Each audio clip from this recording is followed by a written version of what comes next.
नमस्कार विद्यार्थी मित्रांनो, आज आपण इयत्ता 11वी अर्थशास्त्र विषयातील 7वं प्रकरण आपण आज विचारात घेणार आहोत. प्रकरणाचं नाव आहे भारतातील बेरोजगारी, अनएम्प्लॉयमेंट इन इंडिया. विद्यार्थ्यांनो, पाठीमागं सुद्धा आपण विचार केला होता. भारत हा विकसनशील देश आहे. जगातील वेगवेगळ्या देशाची विभागणी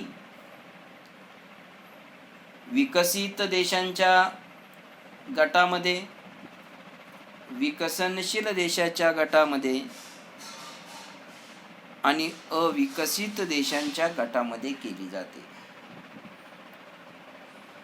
England, Russia, America, France, Germany असे जे काही देश आहेत, या देशाचा समावेश हा विकसित देशांच्या यादीमध्ये केला जातो, की ज्याला आपण डेव्हलपमेंट कंट्रीज असं संबोधतो. तर आपला भारत हा अतिलोकसंख्येचा देश आहे आणि अशा या लोकसंख्या असणारा देशाचा समावेश हा विकसनशील देशामध्ये होतो. भारत हा विकसनशील देश असला, ज्याला आपण अनडेव्हलप्ड कंट्रीज असं संबोधतो. तर भारत हा विकसनशील देश असला तरी जगात वेगाने वाढणारी एक अर्थव्यवस्था म्हणून भारत देशाच्या अर्थव्यवस्थेकडे पाहिले जाते. भारताचा आर्थिक विकास जो आहे, हा आर्थिक विकास होण्याच्या प्रक्रियेमध्ये बेरोजगारी ही एक फार मोठी समस्या असलेली दिसून येते. कारण भारत देशाच्या समोर अनेक जे काही समस्या दिसून येतात, त्या समस्यामध्ये लोकसंख्या वाढ, दारिद्र्य, बेरोजगारी,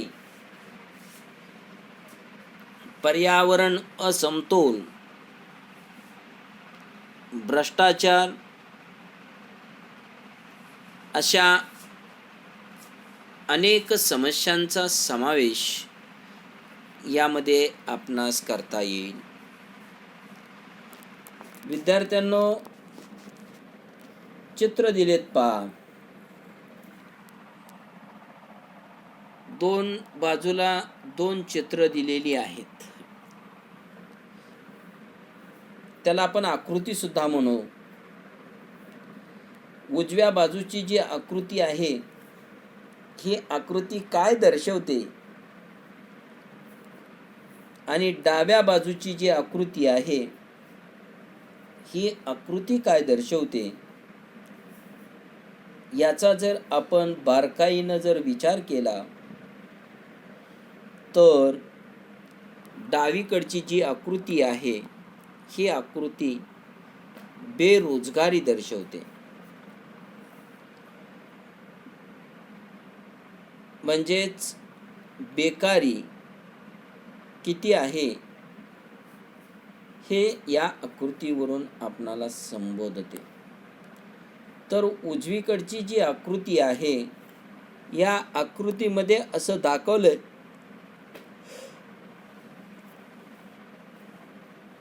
प्रत्येकाच्या हाताला रोजगार आहे. प्रत्येकाला कामधंदा उपलब्ध होतोय. म्हणून या आकृतीवरून आपल्या हे लक्षात येतं की ही आकृती रोजगार उपलब्ध करून देते, असं या आकृतीवरून आपणाला स्पष्ट होतं. आणि ही आकृती, डावीकडची जी आकृती आहे, ही आकृती आपणाला भारतातील बेरोजगारीची समस्या या आकृतीवरून आपल्या लक्षात येते. आता बेरोजगारी जी आहे, ही बेरोजगारी आपल्या देशाच्या अर्थव्यवस्थेसमोर असणारी एक फार मोठी समस्या आहे. आपल्या भारत देशाला स्वातंत्र्य मिळाल्यापासून ते आज 2021 पर्यंत आपल्या देशामध्ये बेरोजगारीची जी समस्या आहे, ही समस्या उग्र रूप धारण केलेली समस्या आहे. दीर्घकालीन बेरोजगारी ही मोठ्या प्रमाणावर वाढणारे दारिद्र्य व संत गतीने होणारा आर्थिक विकास दर्शवते. भारतातील बहुसंख्य तरुण वर्गांना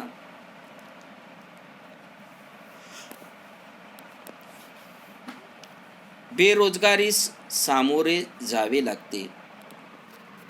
भारत हा तरुणांचा देश आहे असे संबोधलं जातं आणि अशा या तरुणांना सुद्धा बेरोजगारीस सामोरे जावे लागते. भारतामध्ये तरुण वर्ग ही मोठी मानवी साधन संपत्ती आहे. आर्थिक विकासाची तरुण पिढी ही गुरु किल्ली आहे असं आपणास म्हणता येईल. भारत हा विकसनशील देश असला तरी भारत हा तरुणांचा देश म्हणून ओळखला जातो. म्हणून भारतामध्ये तरुणातील बेरोजगारी हे 21व्या शतकातील भारतासमोरील सर्वात मोठे आव्हान आहे. रोजगार संधी व लोकसंख्येतील वाढ यामध्ये असमतोलपणा दिसून येतो. म्हणजे एका बाजूला लोकसंख्येमध्ये वाढ होते तर दुसऱ्या बाजूला रोजगाराच्या संधी कमी होताना दिसून येत आहेत. म्हणून यांच्यामध्ये असमतोलपणा मोठ्या प्रमाणात दिसून येतो आणि या असमतोलपणामुळे मोठ्या प्रमाणावर भारत देशामध्ये बेरोजगारी वाढलेली आहे. आता बेरोजगारी, अनएम्प्लॉयमेंट म्हणजे नेमकं काय? तर बेरोजगारीला मराठीमध्ये बेकारी असा एक पर्यायी शब्द वापरला जातो. बेरोजगारी म्हणजे रोजगार उपलब्ध नसणं, म्हणजे बेरोजगारी होय. आता भारतातील जी बेरोजगारी आहे, या भारतातील बेरोजगारीवरून आपणाला बेरोजगारीची व्याख्या स्पष्ट करता येईल. आता बेकारी म्हणजे नेमकं काय? बेकारी कशाला म्हणायचं हा आपण सुरुवातीला अर्थ समजून घेऊ. विद्यार्थ्यांनो, आपण लोकांना काम उपलब्ध नाही, लोकांच्या हाताला रोजगार उपलब्ध नाही, तरुण वर्गांना रोजगार उपलब्ध नाही, बेकार म्हणून त्यांना जीवन जगावं लागतं, असं आपण सहज ऐकतो. पण अर्थशास्त्रीय भाषेमध्ये बेरोजगारी किंवा बेकारी कशाला म्हणायचं हे पाहणं फार महत्त्वाचं मानलं जातं. तर बेकारीची व्याख्या मी सांगतो पहा. 15 ते 59 वयोगटातील लोकांना, इथं वयोगट विचारात घेतलेला आहे पहा विद्यार्थ्यांना. 15 ते 59, 15 वर्षाच्या आतील व्यक्तींचा विचार केलेला नाही, ज्याला आपण लहान बालक म्हणतो त्याचा विचार केलेला नाही.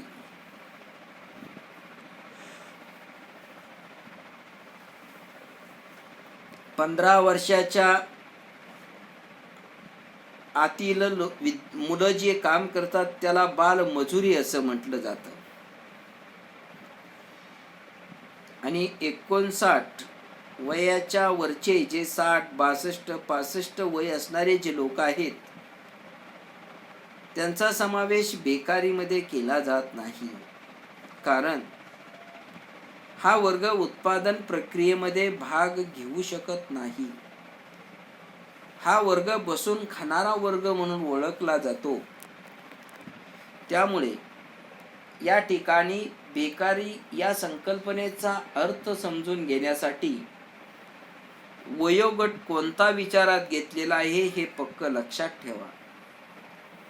15 ते 59 वयोगटातील लोकांना प्रचलित मजुरी दरावर, म्हणजे जो मजुरीचा दर आहे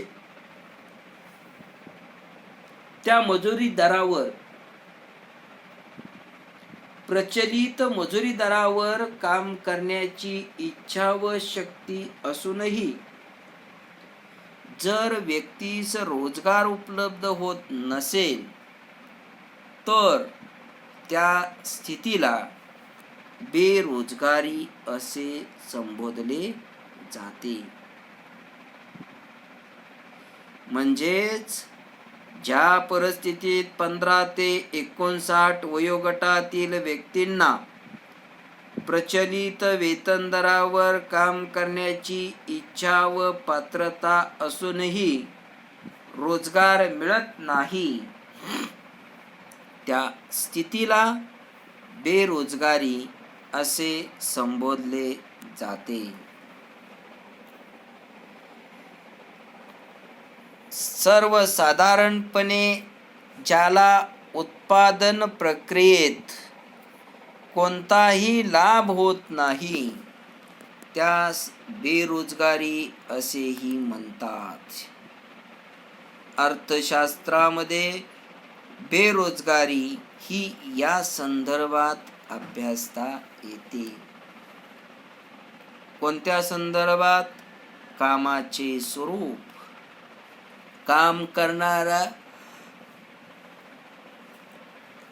वयोगट, श्रमाची मागणी व पुरवठा आणि प्रचलित वेतन दर.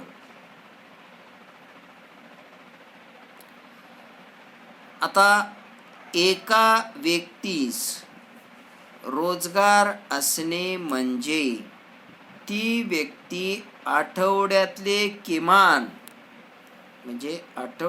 काही किमान तास काम करत असली पाहिजे.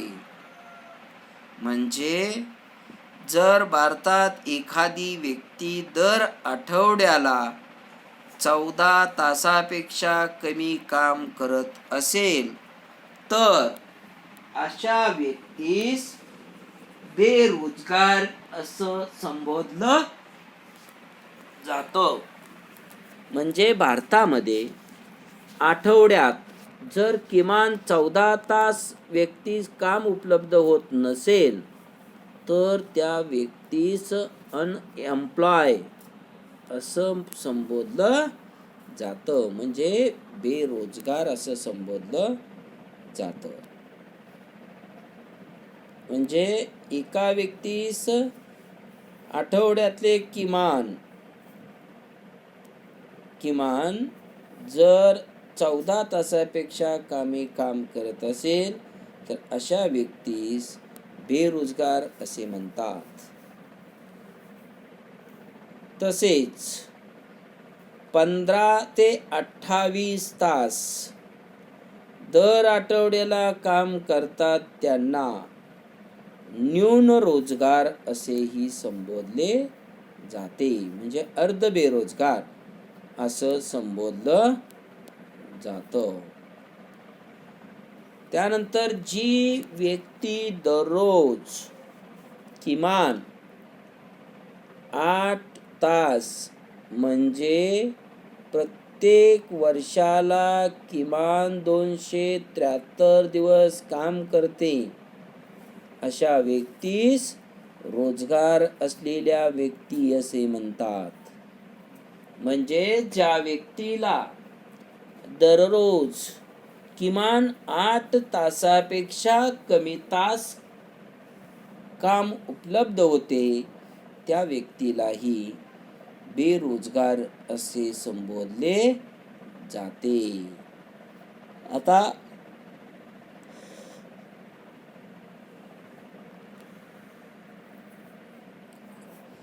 तुम्हाला माहीत हवं असं या चौकोनामध्ये 4 संकल्पना दिलेल्या आहेत. त्यामध्ये अनैच्छिक बेरोजगारी, ऐच्छिक बेरोजगारी, त्यानंतर अर्ध बेकारी आणि पूर्ण रोजगार या 4 संकल्पना विचारात घेणं महत्त्वाचं आहे. कारण या 4ही संकल्पना आपणास माहीत असल्या पाहिजेत. त्यातली पहिली संकल्पना कोणती आहे तर अनैच्छिक बेरोजगारी किंवा अनैच्छिक बेकारी. म्हणजेच व्यक्तींची काम करण्याची पात्रता आणि कुवत असूनही जर त्या व्यक्तीला काम उपलब्ध होत नसेल त्या व्यक्तीस अनैच्छिक बेकारी किंवा अनैच्छिक बेरोजगारी असे म्हणतात. म्हणजेच जो काही प्रचलित मजुरी दर आहे त्या प्रचलित मजुरी दरावर काम करण्याची इच्छा व पात्रता असूनही जर त्या व्यक्तीला काम उपलब्ध झालं नाही तर त्या व्यक्तीस किंवा त्या बेकारीस अनैच्छिक बेकारी असे म्हणतात. त्यानंतर दुसरा संकल्पना आहे ऐच्छिक बेकारी. आता या अनैच्छिक बेरोजगारीमध्ये काय सांगितलंय तर व्यक्ती काम करण्यासाठी पात्र आहे. बघा, प्रचलित जो मजुरी दर आहे, समजा धरून चाला दररोजचा प्रचलित मजुरी दर किमान 200 रुपये आहे. तर या 200 रुपये मजुरी दरावर काम करण्यासाठी व्यक्ती पात्र आहे. परंतु त्या व्यक्तीची काम करण्याची जर इच्छा नसेल आणि ती व्यक्ती जर घरी बसून राहत असेल तर त्या बेकारीस ऐच्छिक बेकारी असे म्हणतात. त्यानंतर तिसरी संकल्पना दिलेली आहे पहा, अर्ध बेकारी. आता अर्ध बेकार ही अशी स्थिती आहे की जेथे व्यक्तीची काम करण्याची जी कुवत आहे किंवा क्षमता आहे ही क्षमता पुरेपूर वापरली जात नाही. तसेच त्या व्यक्तीस कनिष्ठ पातळीवर काम करावे लागते. त्यावेळेस त्या बेकारीलाही अर्धबेकारी असे म्हणतात. म्हणजेच व्यक्तीची काम करण्याची क्षमता पूर्णपणे वापरली जात नाही किंवा कनिष्ठ पातळीवर त्या व्यक्तीला काम करावे लागते, त्या बेकारीस अर्धबेकारी असे म्हणतात. आता आपणास या ठिकाणी जर उदाहरण घ्यायचं झालं तर जर 11-12वी शिकवण्यासाठी जर शिक्षकांची शैक्षणिक पात्रता MA BEd अशी आवश्यक आहे आणि जर MA BEd झालेली एखादी व्यक्ती आहे आणि त्या व्यक्तीला शिक्षकाची नोकरी मिळाली नाही आणि जर त्या व्यक्तीला त्याच शाळेमध्ये शिपायाची नोकरी करण्याची संधी किंवा वेळ त्या व्यक्तीवर आली आणि जर त्या व्यक्तीनं शिपायाची नोकरी पत्करली तर त्या व्यक्तीस अर्धबेकार असं संबोधलं जातं. कारण त्या व्यक्तीची काम करण्याची क्षमता पूर्णपणे वापरली जात नाही. आणि चौथी संकल्पना आहे ती म्हणजे पूर्ण रोजगार. आता पूर्ण रोजगार म्हणजे याचा अर्थ व्यक्तीला काम उपलब्ध झालेलं आहे. सर्व उपलब्ध संसाधने अतिशय कार्यक्षमपणे कार्यरत असतात. म्हणजेच व्यक्तीच्या उत्पादन क्षमतेनुसार किंवा व्यक्तीची काम करण्याच्या क्षमतेनुसार त्या व्यक्तीला काम उपलब्ध होत असेल तर त्यास पूर्ण रोजगार असं म्हटलं जातं. तर विद्यार्थ्यांनो, आज आपण बेकार कशाला म्हणायचं आणि त्याच्या वेगवेगळ्या व्याख्या आणि आपणास या 4 संकल्पना माहीत हव्यात, या 4 संकल्पना आज आपण विचारात घेतलेल्या आहेत. आज आपण एवढं पाहून या ठिकाणी थांबूयात. धन्यवाद.